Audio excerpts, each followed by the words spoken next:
So again we will start with the same chapter, the last portion what is left, that is the living organism and their surroundings.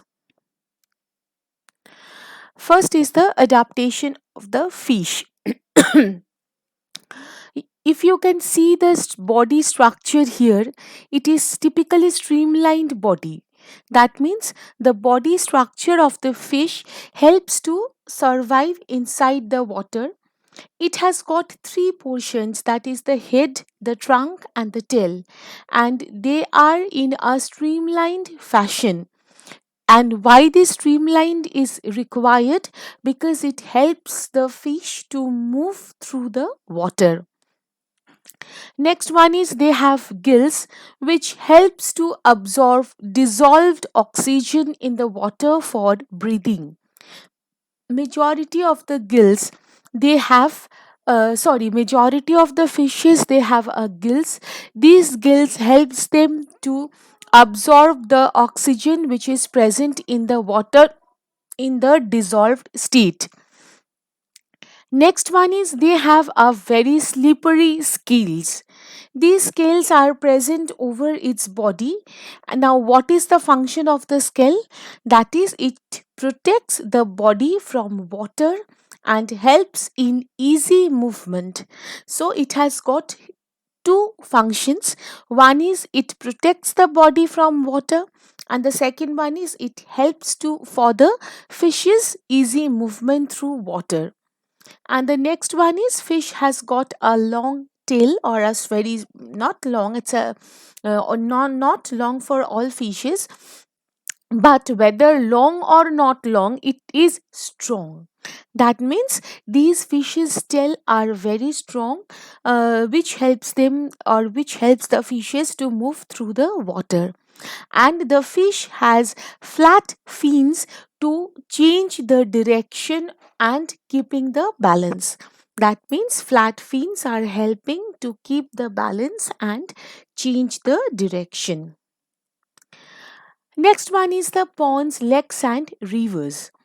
Ponds, lakes, and rivers are basically known as the freshwater aquatic habitat. In my last class, we had seen about the salty water aquatic habitat.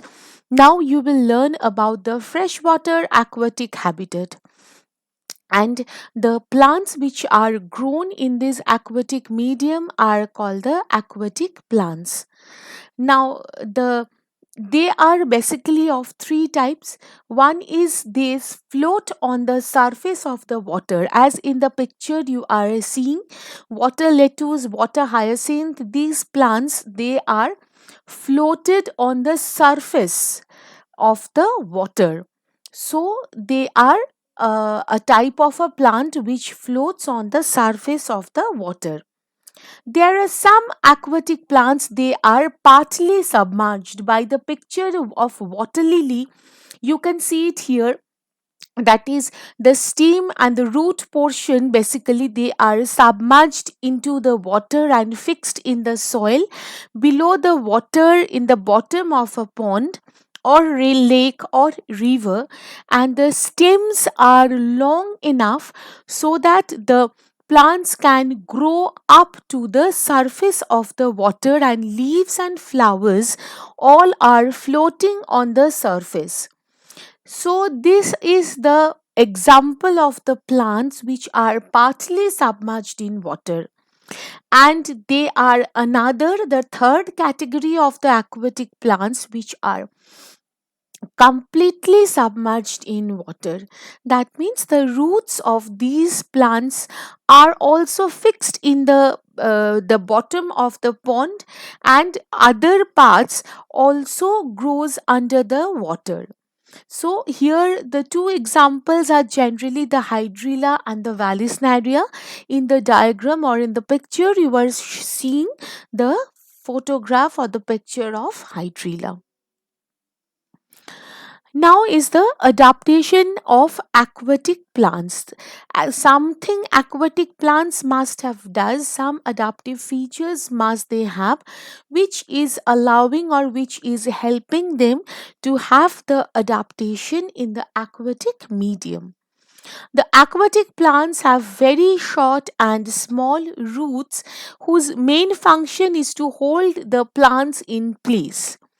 As the roots are surrounded or within submerged within the water, so they can only absorb the water and minerals, or basically the minerals which are dissolved directly from the surface of their stems, branches and the leaves. Roots are very short and small.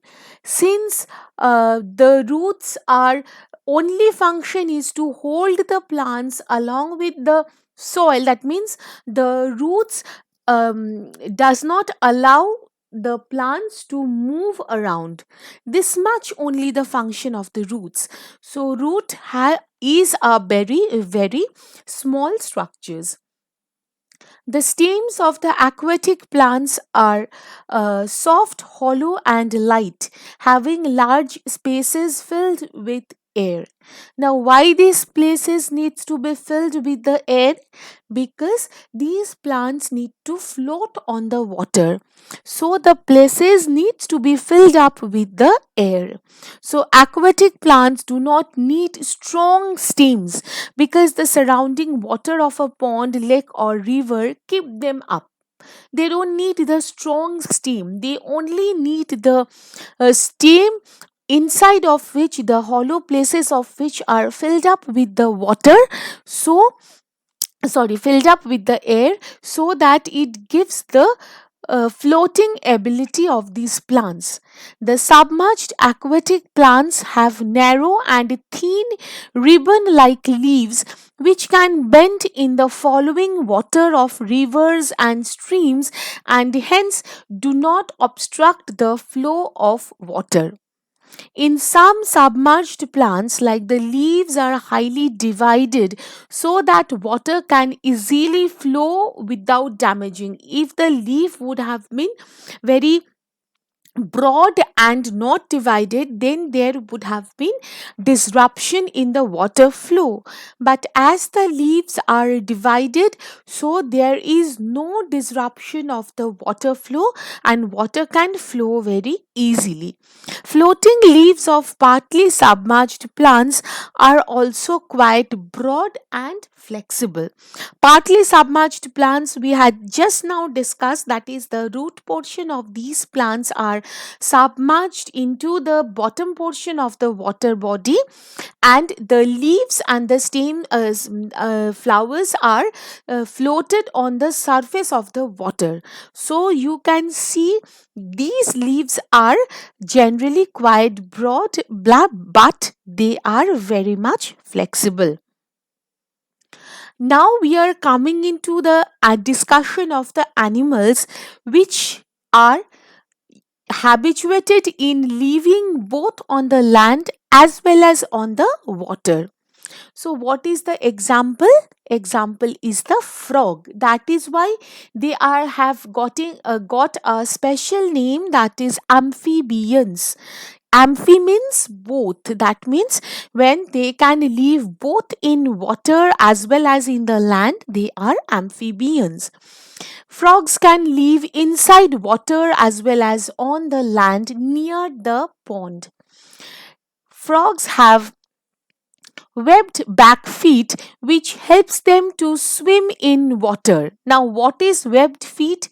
It is a feet where in between the there is a in between the toes there is a thin skin, and this structure helps like a paddle for swimming. So webbed feet, this particular structure is very much helpful for the crops to for the frogs to remain in the water, and this structure helping them in the water adaptation. On the other hand, frogs have strong back legs. Why the back legs are very strong? Because it helps the hopping or the jumping. You can see the frogs, they are jumping while moving on the land, jumping from one place to the other, to the other, to the other, like that only. This is basically important or required for the frog to catch the prey. So, this adaptation helps the frog to live on the land. So, we had seen that is the development or the presence of the webbed feet helping the frog to adjust or adapt in the water.